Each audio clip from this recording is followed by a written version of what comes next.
అవకాశం లేదు. జ్యోతిష్ శాస్త్రం సమిష్టి జీవితానికి సంబంధించింది తప్ప వ్యష్టి జీవితానికి సంబంధించింది కాదు. వ్యష్టి జీవితం మీద ప్రభావం ఉంటుందండి. ఈ ప్రాంతం అంతా వాన కురిసినప్పుడు అందరి మీద పడుతుందండి, కానీ గొడుగేసుకున్న వాడి మీద పడుతుందా? కొందరికి 2 చినుకులు పడగానే జలుబు చేసేస్తుందండి. ఒకడు వానలో తారంగా వాడినా ఏమీ చేయదండి. వాడి శక్తి సామర్థ్యాలు ఉన్నాయా లేదా? అక్కడ జ్యోతిష్ శాస్త్ర ప్రభావం కూడా అంతే.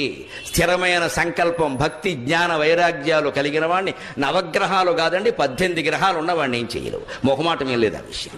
భూత భవ్య భవత్ప్రభు మీ జ్యోతిష్ శాస్త్రం మొత్తం కాలానికి సంబంధించింది. ఆ కాలానికి అధిపతి భగవంతుడు. ఆ భగవంతుడిని మనం మనస్సులో స్మరించడం మానేసి ఇది చూపించుకుందామా, అది చూపించుకుందామా, నువ్వులు దానం చేద్దామా, మినువులు దానం చేద్దామా, ఎన్ని చేస్తారు, ఎంతమంది కోసం ఎన్ని చేస్తారు, మళ్ళీ రాహు కేతు అనగానే చెలో కాళహస్తి. మొత్తం అక్కడికి వెళ్ళి రాహు పూజ, కేతు పూజ, తోక పూజ, తొండం పూజ అని చేయించి శివుడు పక్కెళ్ళిపోయాడు. కాళహస్తిలో రాహుకేతువులు మిగిలిన కర్మ కాలిపోయి బ్రహ్మరాంబాను శివుడు వెళ్ళిపోయాడు అక్కడి నుంచి. ఆ రాహుకేతువు ఎంతసేపు పాములు గొడవలే. ఎందుకంటే మన